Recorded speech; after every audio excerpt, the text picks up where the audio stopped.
My name is Pamela Worth, and I am here with Crystal Brummets, and I am with Healing Tree Natural Health Improvement Center, and I have my business out of my home. I'm a naturopathic practitioner, and I'm excited today because we're going to talk about things in my world and things in Crystal's world and things in both of our worlds. So Crystal is the proud owner of Hidden Creek Farm, which is not too far from here. About 10 minutes. About 10 minutes, and we discovered it's about 6 minutes if you speed.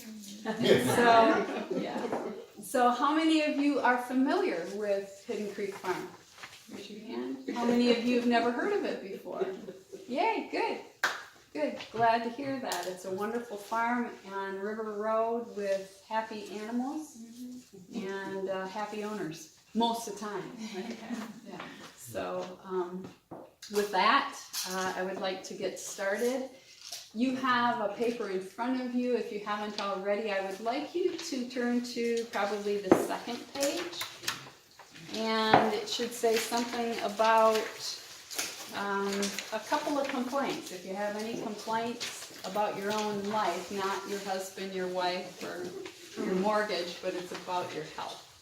If you can fill that out, that would be good while we're talking. So,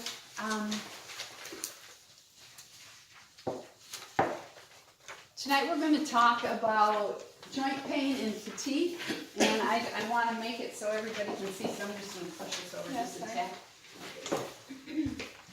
tad. So, can everyone see the board? Can you see it, Heather? Yes. Okay, good. So how many of you have issues with, or know somebody who has issues with joint pain and fatigue? Yeah, good. You done with it? Not good, but good that you can relate to this. Thanks, Crystal. So in my world as a naturopathic practitioner, I am very, very interested in how to help you feel better without using drugs or surgery unnecessarily. And when people usually come to me, they come with some kind of a symptom. This symptom that we're going to talk about tonight is this one, joint pain and fatigue. So,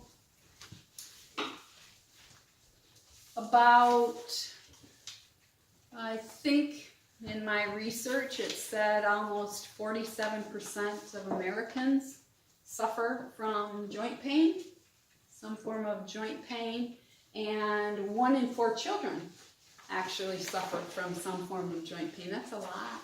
That's a lot to me. And with fatigue, it's about half. About 50% of Americans say that they can't get through their day without being exhausted or having some form of fatigue. And with children, it's about 1 in 4 kids. 1 in 4 children are too exhausted at the end of the day or too exhausted at the beginning of the day. So something's going on. You agree? Something's happening that we have people, almost half of our population, who are suffering with this. When I was a kid, I don't remember this. I just remember a few people having things like this. But today, it seems like it's really, really prevalent. And so something isn't working in our system. Something is not working. And so when people come to me, we're looking at nutritional deficiencies. And that could be something like maybe lack of B vitamins. And lack of B vitamins would show up if you're having, for example, difficulty thinking. How many of you ever have that? Just 1 or 2 of you? Okay. So difficulty thinking, or maybe you have swollen ankles, or you feel real heavy in the legs. That would be like a B deficiency, something like that. And so we're looking for nutritional deficiencies, and it's known that when you're lacking in certain things, vitamins, minerals, fats, different things, when you're deficient in that, then your organs are going to malfunction. It's just a given. They'll eventually malfunction. So if you don't give the car the oil, eventually your car is going to malfunction. And so things need things, and bodies need nutrition. And so when things are missing and the organs begin to dysfunction, then we end up with symptoms. And this just happens to be 2 symptoms. In the medical community, they name this gets actually a number on the insurance code. They call it, it's an A word. Who knows what the A word is for that? Glorious. There you go, but I can't say that word. But these have codes in some kind of lingo so that they can get paid for, right? So they're just symptoms. That's all they are. A symptom is something that's gone wrong. Symptom is like if the symptom is a check engine light in your car. And so a lot of times, if you go to the mainstream medicine and you get something to cover this up, who knows anything that gets covered up? What is used to cover this up in today's medical community? Who knows? Opiates. Opiates, yeah. Anti-inflammatories. Pardon? Anti-inflammatories. Anti-inflammatories. You know, you can have. Prednisone. Pardon? Prednisone. Yeah. Different kind of ibuprofen, different kind of things like that. So those don't actually get to the core of it. They're just they're just the duct tape over the check engine light. Right? When you think about it. So if your car, or if your expensive truck was needing oil and the check engine light came on, and you would do the right thing, you'd put that duct tape over that darn annoying light, right? That's what you do. I mean, it is very annoying after all. I mean, it's red. Could they not think of a softer color, you know, after all? And so if you were to just put that duct tape over that check engine light, eventually what would happen to your engine? Failure. However, it's going on all the time, right? With our duct tape that we are seeing in the mainstream medicine to help cover up the symptoms. So here, we don't cover up symptoms. We don't use duct tape. We actually want to find out what's happening that's causing this to take place. What is going on with us, with your body, that there's a symptom like that? So again, we look for nutritional deficiencies. We also can find out what organs are already dysfunctioning. So this is a nice, fun little visual. So I'm going to make, 20 to 40 years. And you're not even old enough for this to be yet. So it's pretty common to know this, or maybe it's not so common. But in general, it takes about 20 to 40 years for symptoms to manifest in our body. Now that's not the same as getting hit on the head by a crane and suddenly you have an issue. We're talking about over time, when people get things like this, usually takes about this. Unless we're talking about children, that's a whole different situation. But in general, it takes about 20 to 40 years for us to develop symptoms. By the time this has occurred, it's pretty well known in my world that 70%, those organs involved in that the symptomology, about 70% of that organ is already being affected negatively. It's going down by the time the symptoms show up. So you go to the mainstream doctor and she says to you, well, you've got a symptom, you need to get your duct tape roll, and we need to cover that up for you so that you're comfortable. When you come here, we don't do quite that. We go, okay, I hear your symptom. Now I want to find out what's going on under here so that we can discover what is the cause of this. So when we give appropriate nutrition and the organ starts to rebuild itself, these things just kind of float away. How many of you have been coming to me long enough to know that we have been doing this down here? You wrote all your symptoms down on a paper, and over time, without the program talking about those symptoms constantly, but just doing this, how many of you have noticed that some of these symptoms have just disappeared? They just fall away. Yeah. And some of you haven't been here that long. Some of you have been here a year or two. Some of you haven't even been here 2 months, and it still happens, doesn't it? So it's a very interesting process that we have. Any questions on that? No? Okay. So the way that, does anybody interested in knowing how we do that? We don't have invasive tools. You don't have to do anything in a cup. There's nothing that you have to inject in your arm in order for us to get this. What we do is we use a method called nutrition response testing. And it is a way of being able to access your nervous system.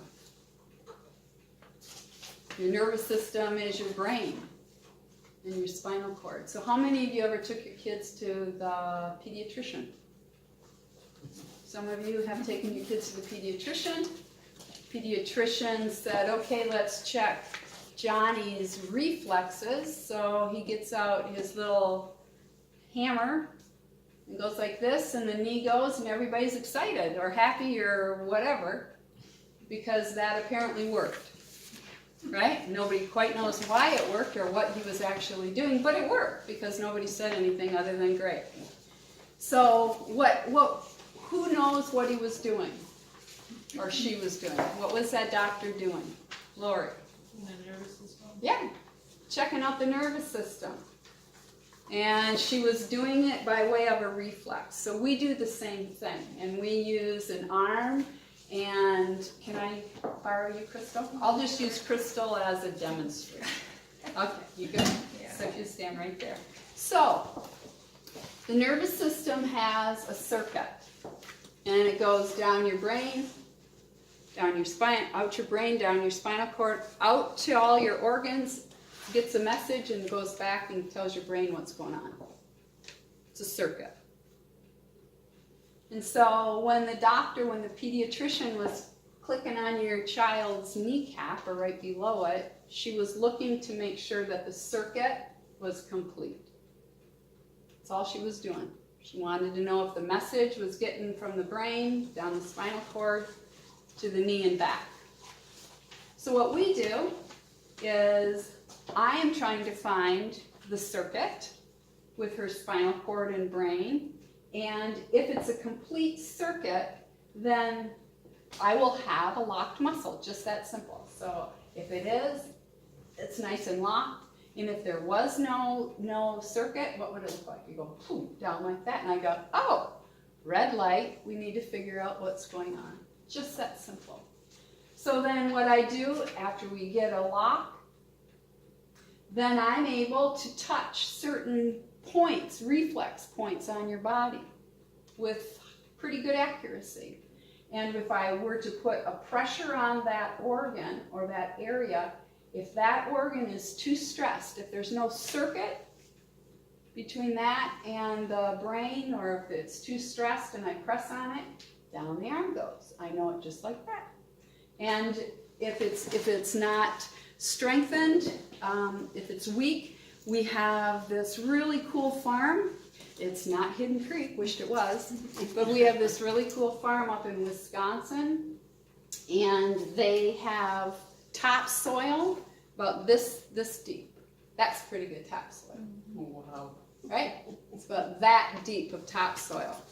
And they keep growing good products. They keep growing good vegetables, and they pick them, they dry them, and they put them into tablets, and they send them to us.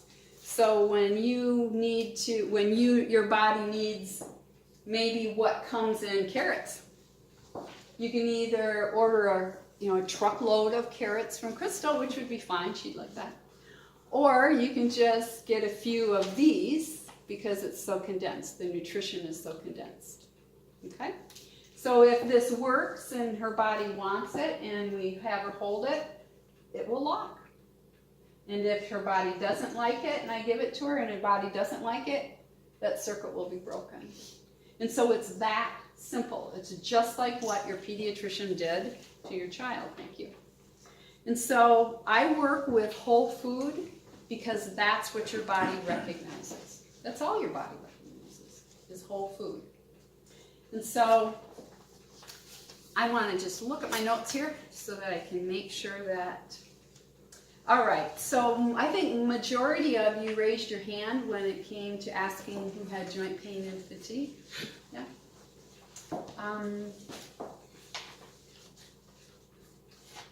Let's see. One of the things that would be a good example here that some of you might find interesting is, let's take an organ. You know what organs are: heart, liver, lungs, kidneys, bladder. So did you know that if somebody's liver, okay, take your right hand,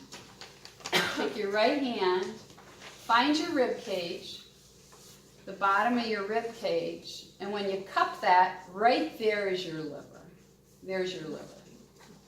Okay, kind of goes around back a little bit. That's your liver. I like livers. I really do. You can't live without your liver. And so, if your liver is clogged, it would be probably similar to having a gunked up, some kind of a filter in a car. What would make the car not run well if some filter was gunked up? What kind of filter? A fuel filter? Fuel filter? Air filter? Air filter? Okay. So did you know that all your blood goes through this liver a bazillion times a day? Bazillion times. That's no exaggeration. A bazillion times a day. And what flows in that blood is all the gunk, the refuse of what you've eaten that doesn't break down, just all the gunk. Cosmetic products, stuff that you breathed in when you were filling your gas tank. Things from your food that we're going to talk about that you have no clue that's in it because you bought it from a reputable store and you thought it was good. Toenail polish has to go through your liver. Laundry scents has to go through your liver. Yeah, pharmaceuticals. Pharmaceuticals. That's the Band-Aids have to go through your liver. Pesticides. So you get the point. Everything pretty much has to go through your liver.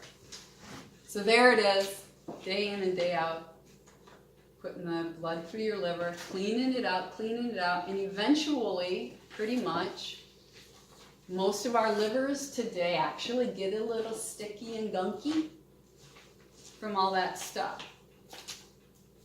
One of the biggest things that'll make your liver gunky, my office manager gets embarrassed when I talk this way. But did you know that if you don't empty your bowels daily, that stuff that's in your bowels gets reabsorbed in your blood, has to go through your liver. And that really, really clogs the liver.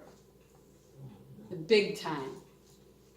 So when you come to me and I say, how many times do number 2, nobody gets embarrassed anymore because it's really important. It's really, really important. So I had one gal who said, I have no problem going to the bathroom, and this may reflect somebody, so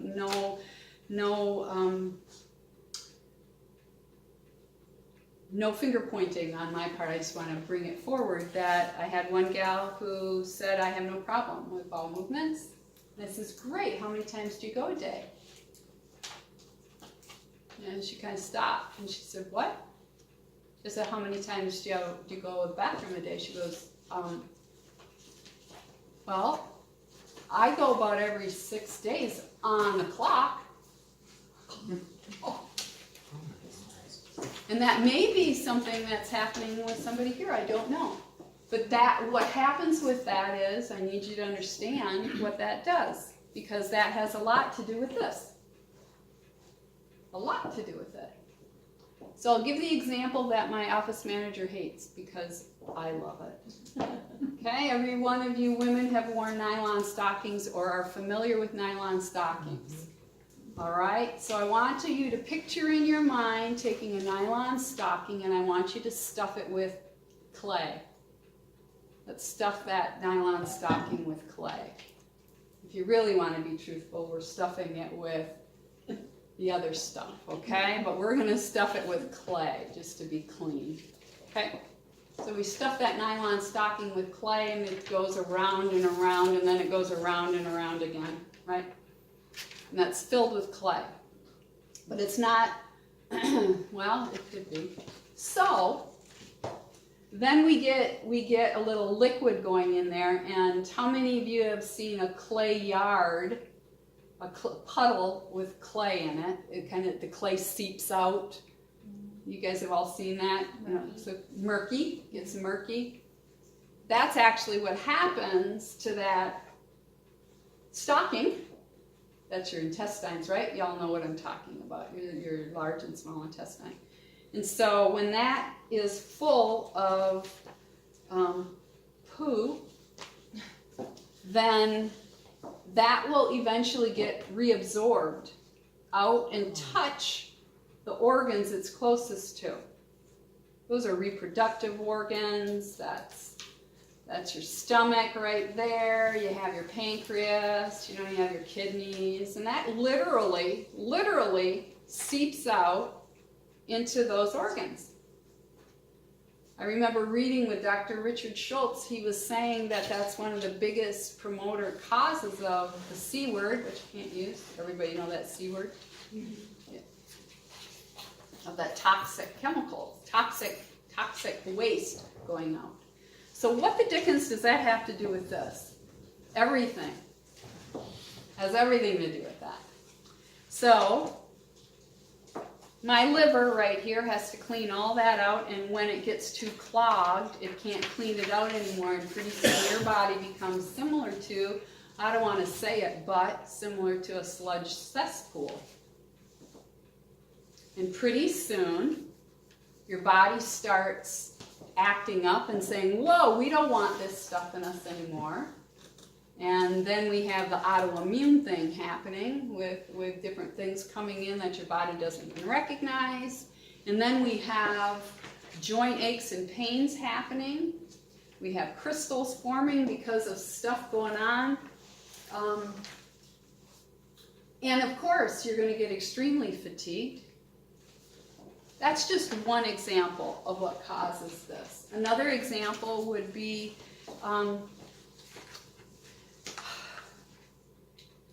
Crystal and I are going to draw a picture for you. Do you want to do that now? Sure. Okay. Crystal's a great artist. No, you're going to draw. Okay. So how many of you have a garden? You wish? Okay. So let's pretend. Okay, Crystal, I'll draw it, you speak. Okay. You want to do that? Yeah. Okay, good. So here we go. We want to give you can everyone see this? Can everybody see our my little thingy here? You can see it, Crystal. Good. Mm-hmm. So what we're going to demo, can you see it back there, Tracy? You guys see it? Okay. So what we're going to demonstrate is what is actually in the plant world happening that's contributing to this. Okay? It's the animal world too. Not yet. That's first though, right? Yeah, we're just giving a plant example. We're giving a plant example, but then Yeah. Okay, so you can say that. Okay, so here we go. So we're going to start with this right here. Our degraded topsoil layer. Yeah, that's about this then, and some isn't even there, and right here. Okay. Yeah. So here's our topsoil. So Farmer goes, preps the property. We're talking about commercial agriculture. So this topsoil has been used over and over again. fertilizer is applied in the spring. So, I mean, fertilizer alone, you have, you know, heavy metals in there. We have metals in there. And the fertilizer, and it's all, you know, man-made fertilizer, so there's lead. as a Lead, big we have one. arsenic. Yep. Yep. Which is in turn, you know, if this corn is going to be made into animal feed, you're getting all this into your meat also, and just another thing to think about. So let's say you plant this corn for the year. Plants is corn. There it is, And right here, there. this corn, even starting out, okay, so we already have this degraded soil that we're planting in corn here for the umpteenth year in a row. So the corn itself is genetically modified. It is treated with Roundup. Roundup, Roundup. chemicals built right into the corn kernel here. All tidy. So this will be its Yeah. little package Yep. of Roundup. How exciting. Its own little package. And you know, if this is a genetically modified corn seed, then it could have DNA spliced into its genetics from moths or monkeys or you name it. I mean, whatever kind of attributes they want to add, try to add to this corn kernel, that's what they're going to splice into this DNA. Because we all want to be a monkey. Yeah. Right. Don't you? When you're eating your popcorn? And then another thing that's bad about today's agriculture is the corn is, it will not form long root system. So it'll just have a short root system form. Okay, so this corn kernel is gonna, if there's a drought that comes through, this corn is not gonna do well. If you're looking at, you know, older breeds of corn or any kind of produce, the root system goes feet down into the ground and taps down into the water table and all the beneficial things down here. This has just been used and abused basically. So let's say we got our corn sprouts. Hey, okay, cool. I'm here. So we better spray that before some bugs come and get it. We better spray it. Or fertilize it, spray it. Okay. Yeah. Here we go. Okay. With what? Well, we'll go like this. How about that? Get the picture? Mhm. So, Okay, so corn keeps growing. here we go. Keeps growing.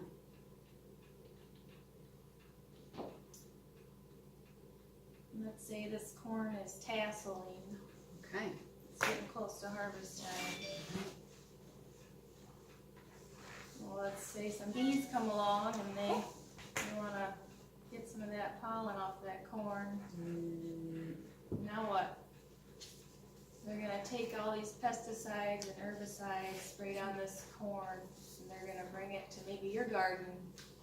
And the scary thing about GMO crops is if a bee comes and gets pollen from this plant and brings it to your corn in your garden that's not genetically modified, the DNA, if you kept the corn kernels from your corn crop, Strawberries. then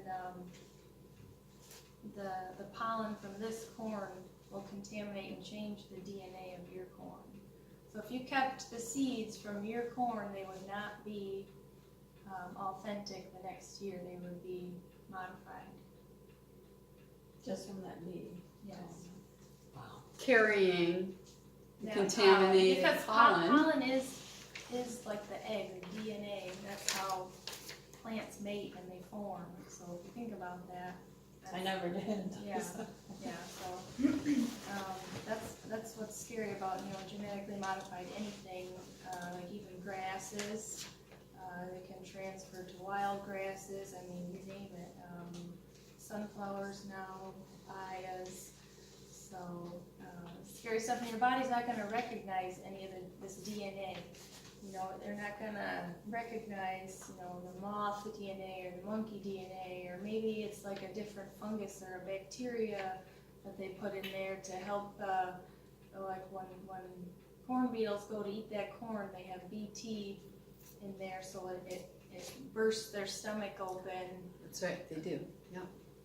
But the worms have learned to consume that and still live, so now they keep modifying the corn with stronger things to try and prevent parasites and different things from hurting their yield in their crop. Right. So when you eat that, it causes a lot of inflammation in your body. So repeat that thing of what happens to the guts of the bug. It explodes. Yeah, there used to be a tomato on the market that they had to withdraw because it was causing people the same issue. So when you eat your corn on the cob or wherever you get it, if you don't get it from a whole place, a place that hasn't been contaminated like this, and you heard Crystal say that when the bee or the corn borer, when it eats this, this has been designed to kill the bugs. Yeah. And how does it kill the bugs? It's already built into the DNA of the corn. Right. It explodes their stomachs. That's why it's pest free. Isn't that clever? And so you eat that corn, what do you think is happening to your guts? You're not exploding. However, what is happening is it is punching holes in the lining. You've all heard of that, right? Leaky gut? You've all heard of that. Yes. Okay. So, let's think more. Is that good? That's pretty good. Any questions on that? Pretty clever, what they're doing. I guess we could leave that alone. However, I better leave that alone. Okay, so again, what's that got to do with this? So where's the correlation there that you know of directly? You have scientific proof Of what? that there's a correlation between the GMO and and what's happening in the body. Oh yeah. Oh, absolutely. So where is it? Well, I don't have it Like right the here, but you can. Scientific proof that that's directly happening, because There's lots of articles. there's a lot of fake articles. Oh yeah. Too. There's absolutely. lots of You fake have to ones have- because there's a lot of benefits to GMOs. There's Oh, tremendous. No. There are. What are your? You don't have to use near as harsh a fertilizer or pesticides as you used to Well, with the GMOs. Okay, so And then- the difference would be Yeah. that in organic farming, you don't have to use any of those things. But you use some sort of natural pesticide. Has that been tested? I don't use any pesticides. You don't use any pesticides. So let me interrupt right here, and I hear what Yeah. you're saying. Yeah. When people come to me, what we're finding, which is extremely interesting, okay? What's happening to us as a society is things are changing. Something is causing something to change. And we have a method of testing that we use energetic vials that have been used in every country, and it's just now coming into America. So we have German, Chinese, and Japanese medicine who use these homeopathic vials. And so what has happened, which is extremely interesting, well worth noting, is when a client comes to me and we want to know what the nutritional deficiency is and what is actually stressing the organ. We actually want to know what is stressing your organ. What is causing your joint aches? What is stressing those joints? Inflammation. Inflammation. In my office, I have ways of testing to find out whether the things that are causing the inflammation are foods. Okay, so I want to address what you said. We have vials that test. Are these foods that are causing the inflammation in your joints? Are they heavy metals, HM? Are they heavy metals from who knows where? Who knows? I don't know. Can be from a number of things. Are they toxic chemicals, like household things, like smellies on your clothes, like anything that's toxic? Are they immune challenges, which are they coming from a parasite? are they coming from a virus? Is this inflammation coming from bacteria? Is it coming from fungus? Is it coming from scars? I don't know. So we have ways of looking. Now, the thing that's been real interesting as of late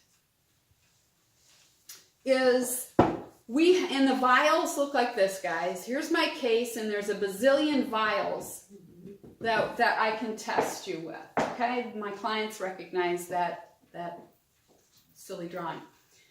But what we have been finding is real interesting, is that people who have been coming, a few people, when they test and they have symptoms that would be of maybe heavy metals, toxic chemicals, or maybe a virus or something like that, it doesn't get picked up anymore on our kits. We can't pick it up, which is problematic for us who pick these things up to help you. So Freddie Ulan, who is the founder of what nutrition response testing is, he became very concerned about this because something was off. Something was off. And so he did some deep research, and he began to discover that something had morphed enough that it wasn't showing anymore. So he had to go and start and find the thing that was causing it to morph. So he discovered in this arena, unfortunately, he discovered in this arena some of the bugs that have been put into the corn or the wheat that have actually been morphing. I know this may or may not make sense, but it's really important to understand that things are morphing. Like the bugs themselves? The bugs themselves. Yes. Yeah. Because they want to live. I mean, everybody wants to live. So Right. learn how to do that in your environment. So the bugs are not only morphing out of survival, the bugs are morphing because they are being altered Right. through this stuff. And Fighting back. And so we have to now have a separate vial of these morphed bugs to be able to find the things we used to be able to find, because things are changing. Why are they changing? Somebody figure it out. Somebody figure it out. But something's happening, guys. Something's happening and things are changing. Our guts are not the guts they used to be. Our joint aches and our fatigue is not what it used to be. So this is my world. Now, whether anybody does or doesn't agree with it or wants proof, there's a lot of proof. Whether somebody thinks it's hocus pocus or not, I can't help it. We have tools that are helping people, and we're being able to find things that have been hidden and that would not be found otherwise, because things are morphing and they're causing issues in your body. Because like Crystal said, your body does not recognize these foods anymore. Your body is having a dickens of a time with these bugs that are getting into your system when you eat these foods. These morphed bugs are getting into your system. That's a jaw dropper. It's just like the influenza strain, your staph or strep, everything's getting resistant because it's evolving. It's Right. evolving. Exactly. Something is forcing things to change. So what the point that we want to make is, it's really important, guys. What's happening is it's causing inflammation. Who knows what inflammation is? What's inflammation? Crystal, what's inflammation? Well, it's like a swelling, basically. Yeah, it's a swelling. A bunch of white blood cells recognize something as not being what the body wants or needs, and so it surrounds it with white blood cells, and it becomes that area, or it becomes inflamed. And so the inflammation is going to contribute to this, right? The inflammation. How many of you ever go, man, I just feel so inflamed, right? Just feel it here, or So, hey, here's an interesting thing, whether it has anything to do with GMO or not. Would you like to know what the number one offender, the biggest thing in your life that you're eating that contributes to this? Sugar. Sugar. Oh, that I'm eating is dairy. Yeah, that you're eating is dairy. Sugar is actually the number one offender. How many of you enjoy sugar? Yeah, okay. One granule of sugar. 1 granule of sugar on your tongue has been proven that it immediately causes inflammation in the brain, a form of inflammation in your brain. So You're talking about white refined sugar? I or am. Any kind? Oh. I'm talking about white refined Okay, sugar. okay. Yeah. Okay. Okay. So our goal then, whatever the means is that happens that causes inflammation and causes your joint pain and fatigue, we're about trying to reduce the inflammation by finding this and this. That's what we're about. We want to find things that are going to knock it off, help heal the digestive system, help find the organs that are being inflamed so that the joint aches and pains and fatigue disappear. And so one of the biggest things that, well, you mentioned dairy. Well, how many of you drink skim milk? Nobody? That is really good to see that. Okay, so skim milk has all the fat taken out of it, and so it's primarily sugar that you're consuming. And so that, again, causes the inflammation. Bread, fruit juice, etc. will contribute to that. And so it's a good thing, if you can, to cut back on your sugary drinks and desserts. And one of the things that will help decrease your inflammation, who knows one thing Nightshades. will help decrease inflammation, is good high-quality fats. Anybody hear that? Good high quality fats will help reduce butter, yeah, Coconut lard, oil. Good coconut oil. good coconut oil, good avocado oil, good sesame seed oil will help reduce that inflammation. Nuts and seeds in good quantity. And so again, you have to have a really large amount of this to do the job, and these little supplements do also the same thing in a smaller quantity. So here's some interesting things, ladies and gentlemen, men. Okay, good fats lubricate your joints, right? That makes sense. It also helps to make hormones. Okay, so cholesterol is made by the body also to help balance your hormones.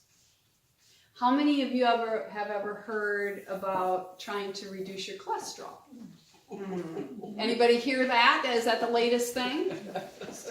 Statins. Okay. So your liver, your body needs so much cholesterol. Okay. So if your liver isn't giving you the amount of cholesterol that you need to get it from your food. So you need cholesterol. And it's needed to help your hormones.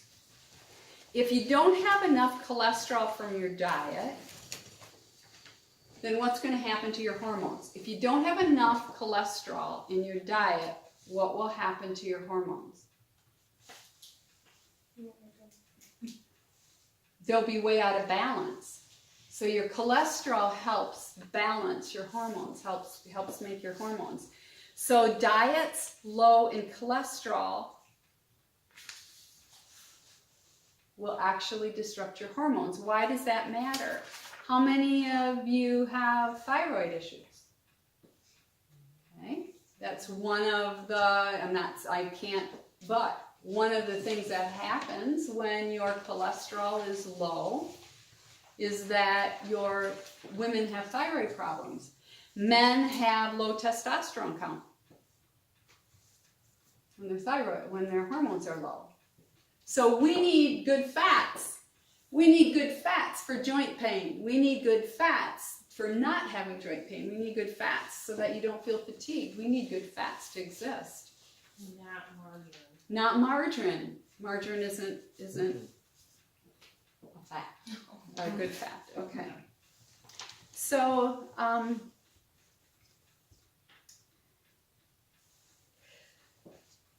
a good thing to do is to decrease the intake in your sugar, as I said before, with pastas, breads, and white potatoes. How many of you remember as a kid when they said don't eat green when a white potato is green? Good.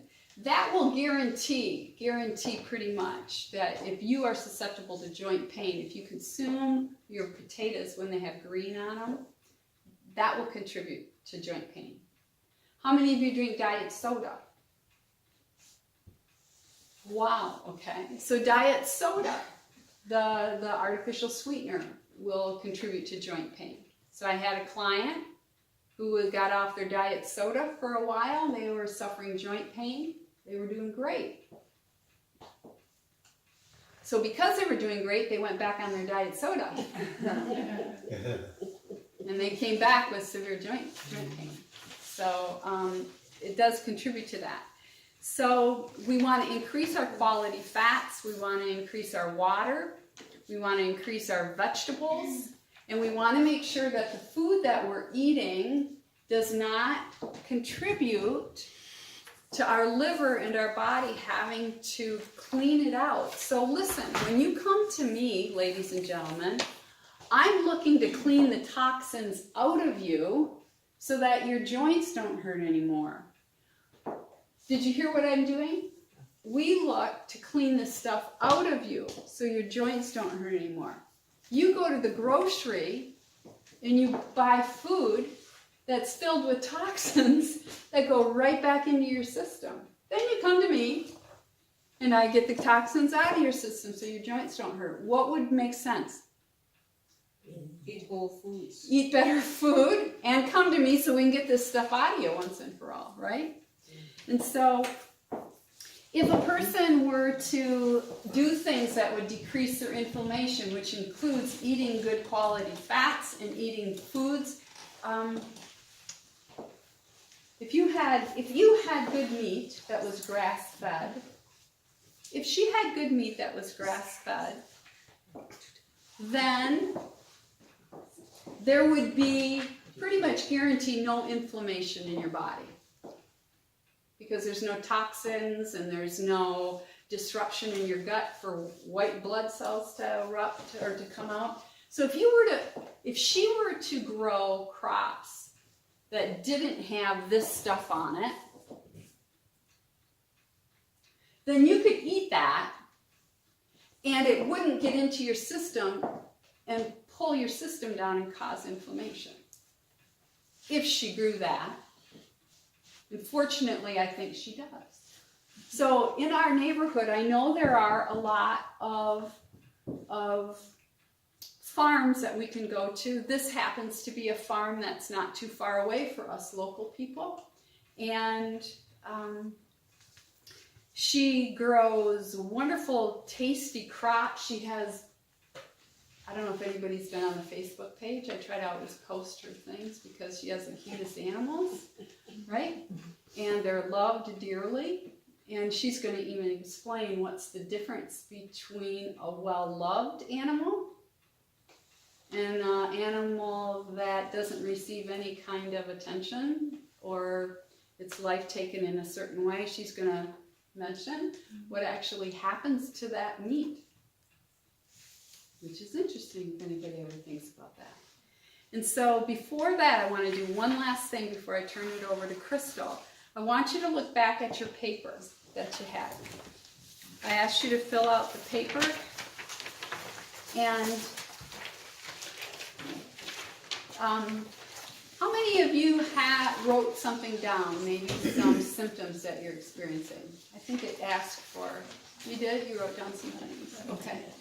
Did you happen to write anything down in your paper? No, I've been listening to you. That's okay. So I didn't wanna- So I want you to think, if you didn't write anything down, I want you to think right now of some symptoms that you're having that you would like, that you wished would be gone. So just think about that for half a second.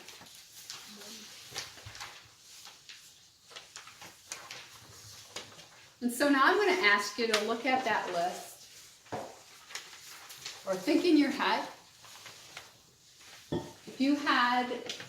if you yourself had a magic wand and you could wave it over your life and make one thing disappear, one thing in your life disappear that's actually causing some form of a disruption, whether it's in your personal life or your life with your family or your spouse or your job. Maybe you can't play basketball like you used to be able to. Maybe you can't play with your grandkids like you used to be able to, or like you'd want to. So think of that one thing. How many, everybody thinking of one thing that's kind of ruining your life?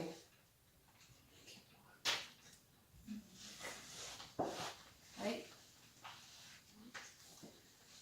So, what would it be like for you, seriously? What would it be like for you if I were to say to you that, okay, it took you 20 to 40 years to develop that thing, if it's a physical thing. What if I were to tell you that I have the capacity with nutrition response testing to be able to correct that one thing, not in 40 years or 30 or 20 or 10. But with nutrition response testing, we're able to get to the core of things and affect it, to change it very positively in 1 to 5 years. That's a miracle. That's an absolute miracle with no drugs or surgery, no duct tape. That is incredible to be able to do that. And what I do is just that. And what I offer is for people who are interested. I have no idea if I can help you. I have no idea if I can help you. I have no idea if nutrition response testing will help you. But I do know that if you are interested in seeing if it would help you, there's this little thing on the back of your little grouping of papers. I offer 2 appointments. It's initial consultation and a report of findings. Each one is an hour and a half, and those are generally $150 together. But when you come to a health seminar, which I'm real grateful that you do, so that you can learn how to help yourself, you get it for $45. And that's good for tonight. And if anybody would like to see, if there's no commitment whatsoever, you come in, we do 3 hours with you, 3 hours of testing with you, and 3 hours of you filling out papers and me making a report of findings. And then you can see what's actually going on with your life. So if anybody has any interest in that, please let me know. Raise your hand if you have any interest in that, or afterward come up and we can put you in an appointment if you would like to do that. I would like to turn it over to Crystal, and she's going to talk about where you can actually get wonderful food that wouldn't be putting gunk in so that I have to pull it out. Okay? So, here's Crystal. Hey Crystal, before you start, I have a question. Yeah. Back to the GMO. So how do you know when something says non-GMO? Mm-hmm. How do they know it's not GMO? Because they can PEs went over and they do test it? They can test it, but contamination is a big issue, so that's one of the reasons we don't grow a lot of corn. We get our seeds from rareseeds.com, so they test all their crops annually to make sure that they have not been, contaminated.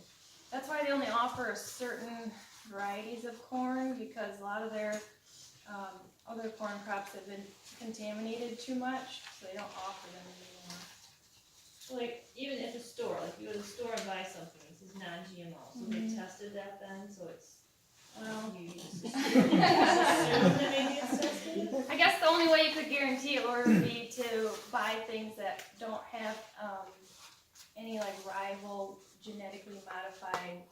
Like if you wanted to buy like a carrot, you know, there's no carrots that I know that have been genetically modified, so they should be clean.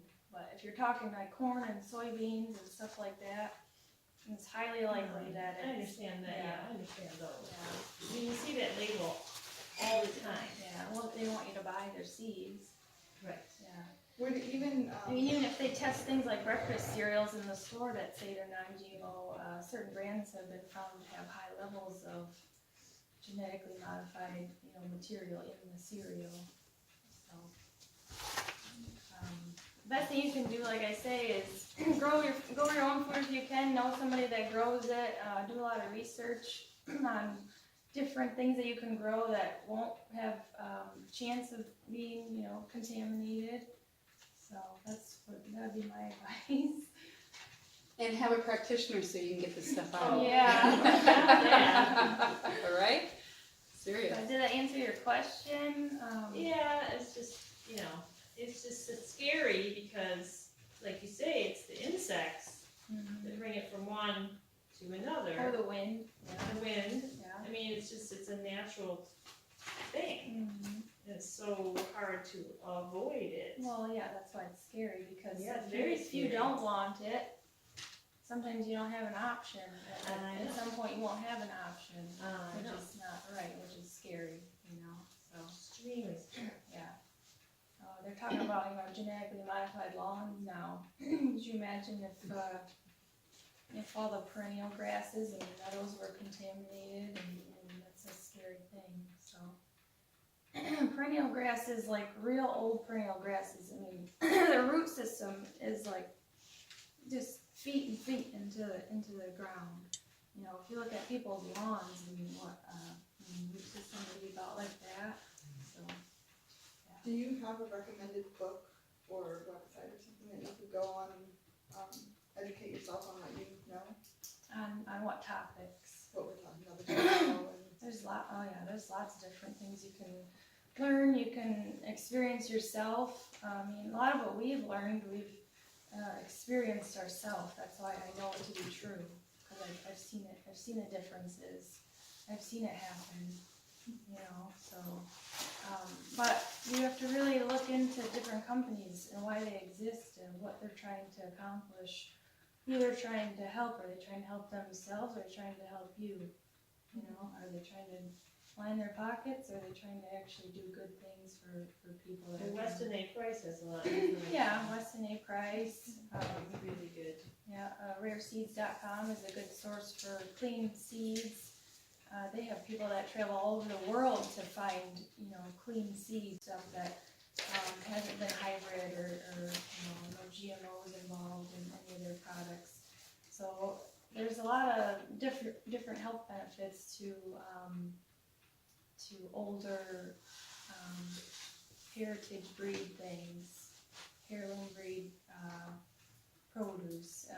It takes a lot of learning. I can't, you know, talk about all that right now because I could talk for a long time, but one of the reasons I believe that people are more sick now is definitely because food is very low quality. You know, there's not nutrition like there should be in a bag of carrots today compared to a bag of carrots 100 years ago.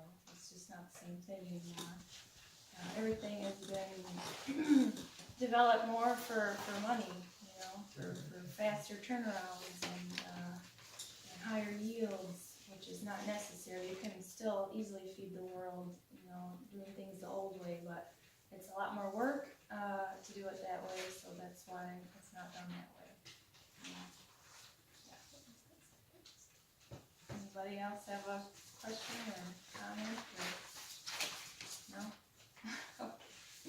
I'm gonna just kind of go through this. Did I answer your question, Lori? I mean, is Yeah. that helpful at all? I mean, you can come over if you want me to show you different places I get things and I know Elsie got some stuff from Sustainable Seed Company, I don't know much about them, but. Okay.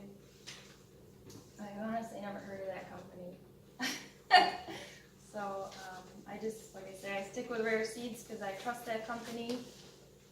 I can give you their Yeah. information, but, okay. So we're just a small farm, 18 acres. It's basically my husband and I. We started this farm because we had some health issues of our own.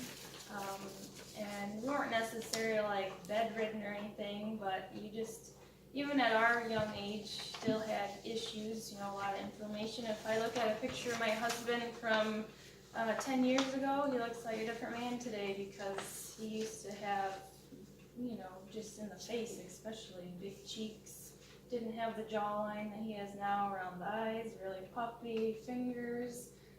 You know, you look at a picture of him today, he's a lean machine, you know. So, and that's not just because we work hard, that's because we're cleaning our system so it can function properly, you know. But anyway, so 18 acres, we're just right on West River. This is going to be our 5th or 6th season, so still a lot of changes happening. Still trying to figure out exactly what clicks with us, what we want to do, what we want to provide, because just being the two of us, we can't do everything, which was my first goal, was to do everything, because I'm kind of a workhorse like that. But, I mean, I have family members that are sick, and I want to help them, and I don't like to see other people, you know, having a hard time with life. That's not how the world should be, you know, so I'm just trying to really help people and help ourselves. So I'll just go through these, and then if you have any questions, just kind of chime in, and I'll do my best to answer. I'm a little nervous. I don't do a whole lot of public speaking, usually just at my farm, so. But, and then all the pictures are from the farm, and I'm also going to speak briefly about, like Pamela was saying, the differences in how you harvest meats and how it changes the meat. So this is just kind of like, how do your local farms impact your local community? So many small-scale farms are less likely to use pesticides, herbicides, synthetic fertilizers, and your livestock is more likely to be steroid-free, antibiotic-free, hormone-free, and non-GMO. We don't use confined animal feeding operations. Everybody's on pasture. We move them around a lot. This helps prevent a multitude of different diseases. I mean, anything, just from little things to big things. You hear about bird flu and all this kind of stuff. That's just kind of things that manifest themselves when you have monoculture that's always in one area. I mean, if you grow, if I put my potatoes in my garden in the same spot every year, I'm going to get more potato bugs every year because they know that's where the potatoes are going to be. So if you raise, you know, chickens in the same spot every year, then that's where the disease and the lice and everything's going to learn to go there. That's where they're going to get fed. And then small-scale farms also keep money more directly in your community. So, you know, everyone here is pretty local. Okay, so you're buying food from me that's local. So your money is staying in this area. You're not getting Tyson chicken and then your money goes, you know, wherever Tyson. I know. Yeah, you know, so. And then, you know, we have a lot of local people that come help out. They learn a lot about gardening, how to better their life, and it's just a very humbling experience to get your hands in the dirt. It's just something about being connected to the earth that really kind of soothes your soul, and you got to ground yourself, you know. You got to learn how to be grounded. So this is a picture of our front pasture. Just how we raise things makes a difference. So it's just really important to feed, just like with yourself, a species appropriate diet. If you're just eating candy bars every day, you're going to be up here on the board and screaming for some help at the doctor's office after a short period of time. So like with our goats, if we're following the conventional system and we're feeding them a lot of grain, they're going to have more health issues because that's not their species appropriate natural diet. Does that make sense? So we start with quality, heritage breeds and heirloom produce. So like all of our animals, they're really old heritage breeds.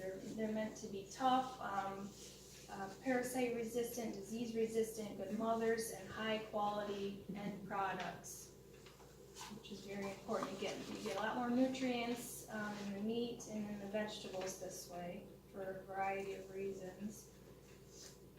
So this would just be a picture of a more conventional operation. The breed of pig is a whole lot different, and the way it's raised is a whole lot different. I know there's like some new pig farms going up in Whitehall, I think. Bill was telling me about that. Yeah, And there's gonna be a 4,000. yeah, the guy was bragging about how the pig's feet will never touch the ground. Right. Yeah. Yeah, and they'll always be just on grates. Yeah. Yeah, so these are just Ruby and Rosie with some of their litter. The Tamworth piglets, they're originally from Europe. They have elongated noses so they can root and eat acorns and roots and grubs and all that good stuff that pigs are meant to eat. What breed is that? A Tamworth, Tamla? yeah. And this would be a more industrialized version. This is like a landrace pig. They're developed to grow really fast, about 5 months. You could raise this pig to about 250, 300 pounds and send it off, probably even faster in an industrialized setting like this. Our Tamworth pig takes about 10 months for us, 10 to 12 months. And they're going to be about 250, they're not going to be 300, I tell you that. And they also do things here that we wouldn't do. They cut the teeth, they cut the cutter teeth off, they cut the tails because these pigs get bored and they'll chew each other's tails off. That's not at your farm. No, You guys understand yeah. that, it's at an industrial. Yeah, and this is some of our dairy goat herd out front, browsing. We raise Nubian goats. They have a high butter fat content, so you get all that good fat in your milk, which would again help with different arthritises and joint pain. Good fats for your brain, because your brain needs lots of fats. Do you make goat yogurt? I don't, but I sell the milk. You can make the yogurt. Yeah. Yeah. Oh. I milk 3 times a day. It takes me about an hour each time just to milk. So, So if I bought, I mean, I can learn how to do that? Oh, it's very easy. Is Yeah. it? Oh yeah. Oh, I need a source, okay. Yeah, you can make lots of stuff. Yogurt, lots of varieties of cheese, mozzarella, Kefir. chev. Kefir, yep. And you can freeze it all and keep it for later. You teach that? I don't have time to teach Oh. that, but I can give you resources. And, Can you? Yeah, Okay, yeah. thank you. Yeah, it's not hard. And it's fun to learn. It's rewarding. Yeah. This would be like, compared to like a more industrialized version, because a lot of people are having problems with dairy now, and there's also a variety of reasons for that. I'm not going to get into it because, like I say, it would be way too long of a seminar today. But so these are Saanen dairy goats. It's a Swiss breed, and you can see what they're eating is there's not much color there compared to what goats should eat, which is fresh forage. It's important because they're not getting the nutrients they need to put it into their milk to in turn give it to you. And this picture of some of our cows are just taking a nap in the pasture in the backside here. So like all of our ruminant animals don't get fed any grain whatsoever. That's not their natural diet. If you're looking at more of an industrialized version, they grain them heavy because that gives them more calories for them to shoot out more meat faster, and they can harvest them faster, or more milk. But that's very taxing on their body, so these animals will not live a long life. Does that make sense? If you had a family milk cow, you could easily keep her for about 13 years and milk her. And these industrialized cows, not very long, maybe 2 to 5 years. This is a picture of our egg-laying chickens, all heritage breeds. You see all the variety of colors. These chickens, were developed all over the world for different things to pertain to different environments. This would be more of a commercial version. And even if you're getting free range eggs, the only difference is there's no cages, but they're just crammed in here and they run all around in these houses. They still don't go outside or anything. Can I, did you guys all know that when you pay the extra money for those box of eggs in the grocery that says free range eggs? That you pay 2 to 3 times the amount, you understand that they're not, In the cage. they call them free They're in a range. bigger cage, they're just in a big They're house. crammed in Yeah. without, One with big cage. Yeah. one big cage, and they don't go outside. So then when I see the lady on Giles Road that says eggs free range, she has them like that, or she's got, her chickens are free range? I would like to think they are. You go ask her, I mean, Ask her. yeah, go look. Go look. You wanna see her chickens. Well, You want, if you're gonna buy an animal, you wanna see the animal. Crystals are free range. Yeah. Crystals, when you drive by her house, you can see them all out there dancing and eating. They're out. Yeah, so, and we move our whole coop every, at least 2 weeks, the whole thing is on wheels. So we fence in a large area, they eat it down, and we move the whole thing. So there's a lot of benefits to that. They leave behind all their nitrogen-rich manure, which makes all the legumes and the clover grow back really fast, because they're getting all that good food. And then our goats will come eat that down, you know, we keep moving that. We do the same thing with our broiler chickens. It's a very good system. That's the difference between, you know, industrial agriculture. It's a very broken system. It needs lots of inputs that are brought in from somewhere else. When you're doing organic agriculture, it's a circle. Everything helps each other. It's all connected. It's a very interesting thing to learn. So it's like I say, we encourage people to get involved in what we're doing and learn and see it for yourself, because I can yell at you until I'm blue in the face about something that I know to be true, but if you've never seen it or witnessed it, you're not going to believe me until you experience it yourself. So, yeah, so this is our pasture, some of our pasture, and like I say, we just move this whole operation every 2 weeks. Sometimes every 1 week. It just depends on how busy we are and how fast they eat it down. So this would be a free range, you know, operation. Same thing with your broiler chickens that you get at Myers, those nice, you know, wrapped up birds. These are our meat chickens. So you see all the good clover and all the good legumes in here. So this is, you'll see these little huts with silver tops out on our property. Those are where we do our broilers. We only do them in the summer. So we only raise these chickens when they can get the benefit of the pasture. We do not do them throughout the winter because you're losing the benefit of the green grass and them eating the worms and the bugs and everything, which makes a way healthier chicken. If we wanted to make more money and we were just out for profit, we would cram them in our barn. We would do these chickens all year, but that's not what we're going for here. And this is a totally different breed of chicken. It takes much longer than a Cornish cross chicken, which is a white chicken that looks like this. This is, you know, an industrial system here of Cornish cross. From hatching to harvest, these chickens take about 6 weeks. I mean, if you watch the growth rate on those, it's crazy. About 1 pound a week. There's a lot of people that have small farms that raise these chickens because they think they're a good option. Yeah, if you raise them on pasture, they're going to be a little bit better, but their crazy growth rate, they can only cram in so much goodness to themselves before they get to be, you know, 10-pound chickens. We've harvested people's chickens before. We actually grew these breed of chickens our first year to compare them. And we will never grow them again because they were unhealthy, they were lazy, they have huge breasts, so they're very uneven. They lay down a lot, they get breast blisters on their breast, and they can have heart attacks just because they're just made to grow so fast. It's a profit market right there. This is one of our lambs in a spring pasture.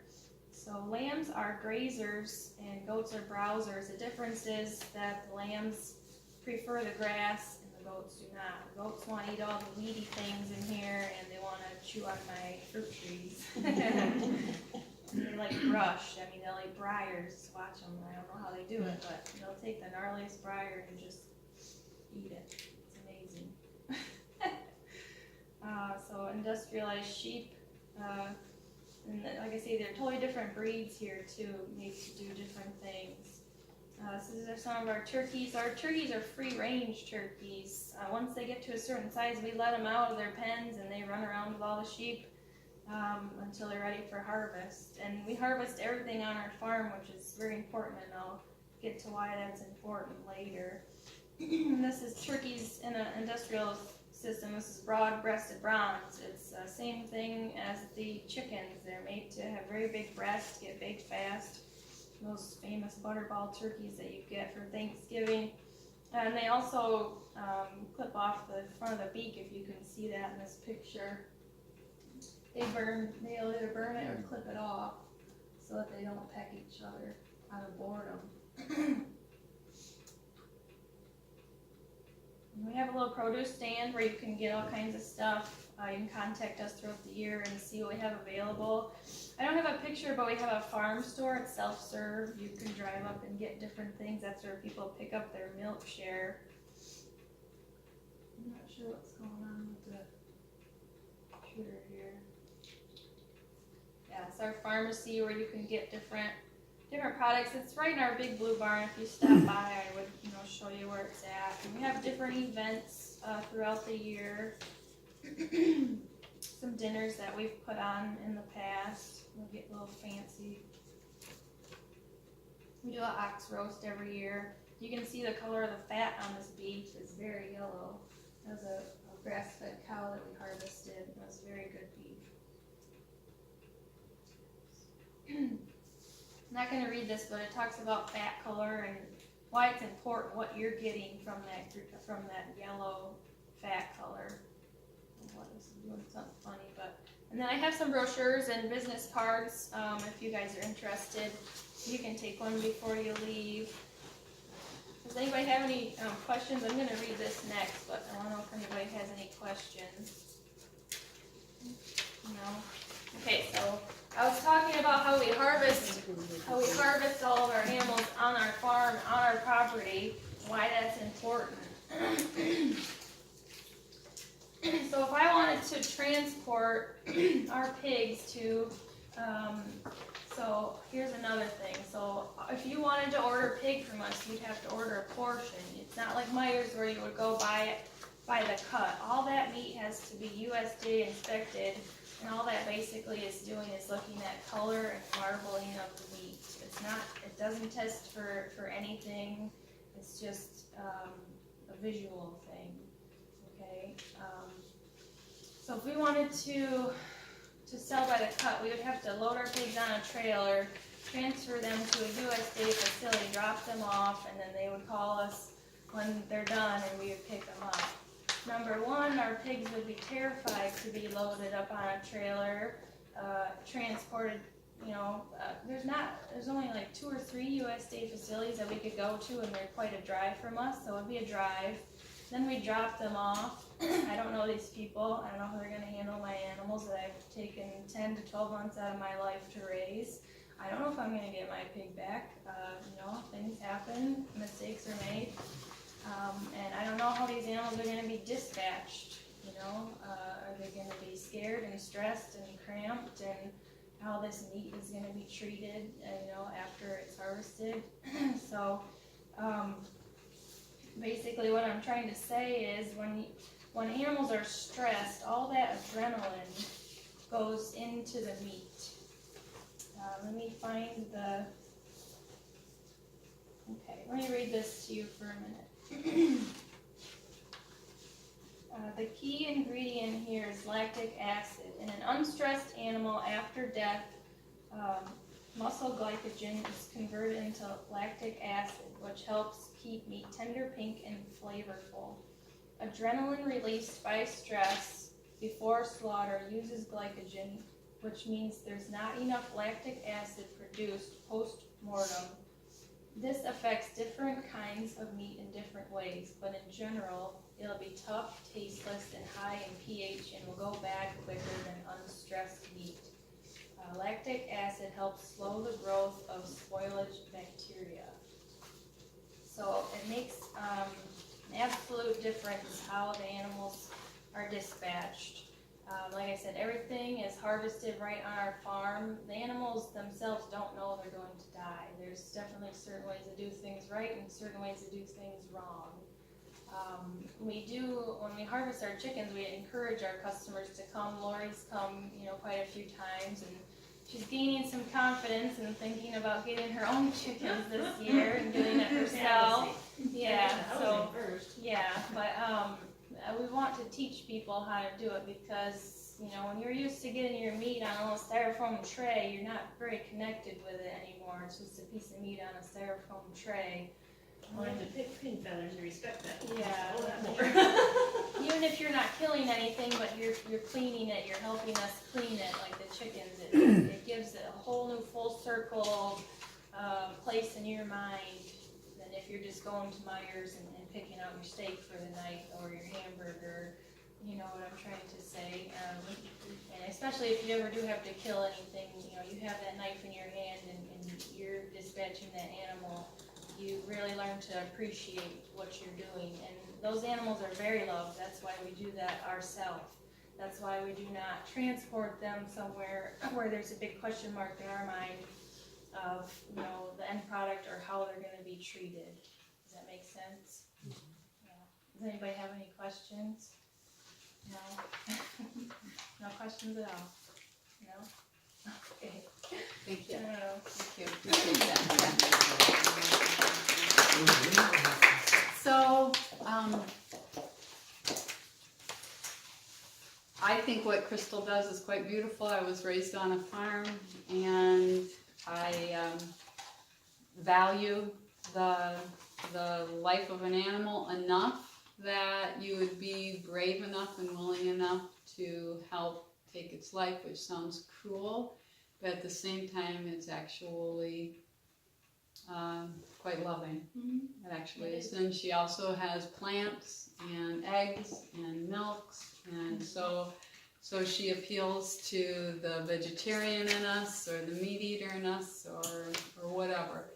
And so she is just down the road, and if that has any interest in you, she has these brochures that have what they offer and the prices and a business card. She also has a wonderful website called HiddenCreekFarm.com. Hey, there you are, HiddenCreekFarm.com, where you can be getting an inside view of all the things going on in the barn and outside the barn when someone is born or when somebody's just learning to walk. Crystal captures it. Try. She tries, and she does a very good job. She and her husband Lee. Yeah. And so I want to bring it full circle and thank you for coming. And the reason you can, I hope, see why we paired on this particular seminar. It's a full circle pairing. It's a full circle pairing where when we're talking about our health, joint pain and fatigue in particular, it's important. We want to be able to reduce inflammation.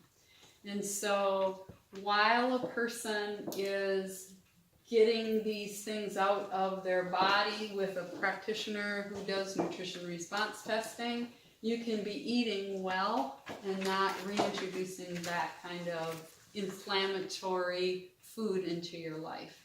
And so I guarantee that if you do suffer with some kind of joint aches and pains and or fatigue, and you do what we suggest, I guarantee that you will feel better. I guarantee that you will.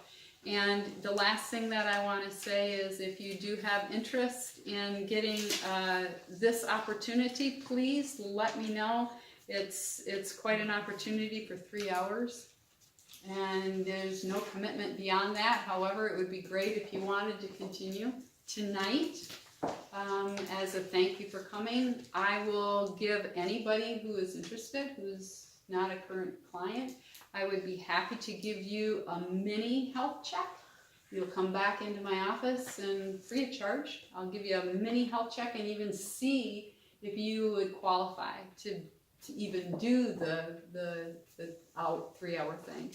So if you're interested in that, please hang around. We have some treaties for you that are made from good organic whole foods